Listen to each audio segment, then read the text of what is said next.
History is changing? The flow of time. Something's very odd about it. At this rate, history.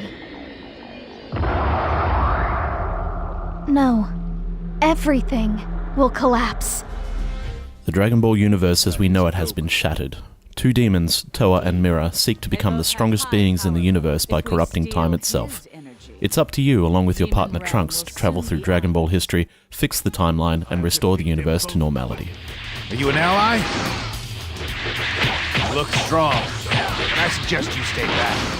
Dragon Ball Xenoverse is your typical fighting game, and follows its predecessors quite closely, in particular Dragon Ball Z Battle of Z. Unfortunately, this includes its clunky controls, ridiculous difficulty curve, and inaccessible plot. The key point of difference in the past 20 iterations or so is a new time travel theme, which more or less allows the narrative to jump between the most exciting fights of the franchise. However, the game still manages to be filled with boring, unnecessary filler. In particular, the endless tutorials which weigh down the first part of the game, including having to talk to every single available character before being able to progress, really feels like it could and should have been cut. Using this section to introduce new players to the characters and backstory needed to understand the plot would have been a much better idea. The fact that all cutscenes are skippable is a small mercy. Howdy! You want to die? That badly. I'll warn you, I have 3 more transformations. The main story has you skipping backwards and forwards between the original and broken timelines. The original timeline acts as a sort of hub world where you can restock on health and energy capsules and purchase outfits to try on. Outfits adjust your character's stats and provide a nice cosmetic change, though the tournament glasses are really all you'll need. It's a nice break at first, but does become very old very quickly. Outfits are designed with certain races in mind, so the character you spent so much time putting together in the much-touted character creator may not benefit from that spiffy new outfit. It means you'll have to change your look or deal with particularly difficult fights by foregoing the stat bonuses that come with new outfits. Back to normal!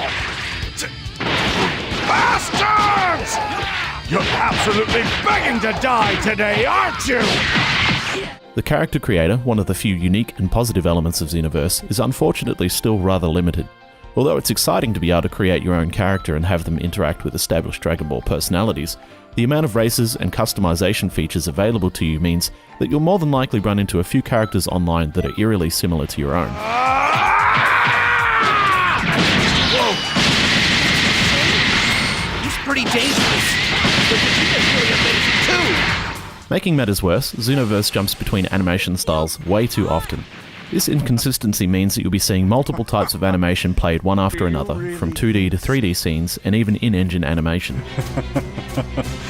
This is especially bad considering one of the key selling points on the Steam page is strong immersion, a point I'd agree with if they'd kept their animation style consistent.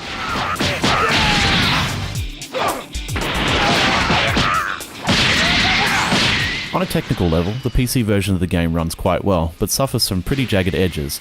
The only way I found to improve this was to increase the resolution, which did make the game look a lot nicer, but the frame rate did take a pretty massive hit, from 150 to 40 frames per second, which is a significant problem for a fighting game. It's a shame considering how easily this could have been avoided with some solid anti-aliasing options. No! No! Damn it! I just need a bit more time! Xenoverse has quite the difficulty curve.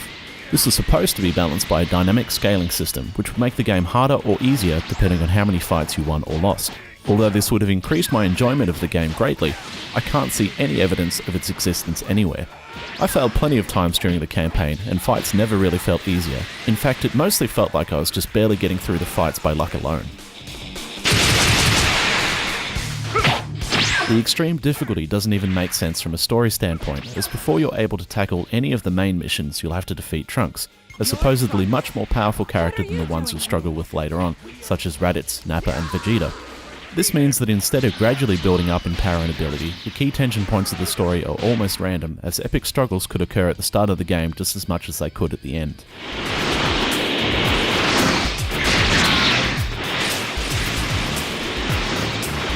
The difficulty problem is made even worse by the clunky controls and camera. One minute you'll nail a combo and feel like the Z Fighter god you're meant to be. The next you'll be throwing punches and kicks in the opposite direction from your target, even if it is a giant ape.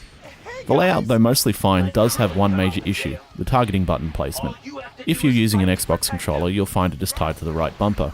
This makes it incredibly easy to accidentally hit the command when you don't intend to, sending you flying off in the complete wrong direction and away from the action. Leveraging something like Dark Souls' control scheme would have made more sense, using the bumper to attack and relegating targeting to a thumbstick.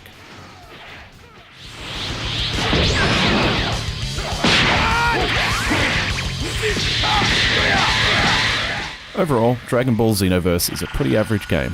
I find it hard to recommend, especially to those who aren't familiar with the characters and universe. For a dedicated fan, the nostalgia of reliving key fights from the series and creating your own character within the Dragon Ball universe may be enough to carry it, but for the casual fan, probably best to leave this one be.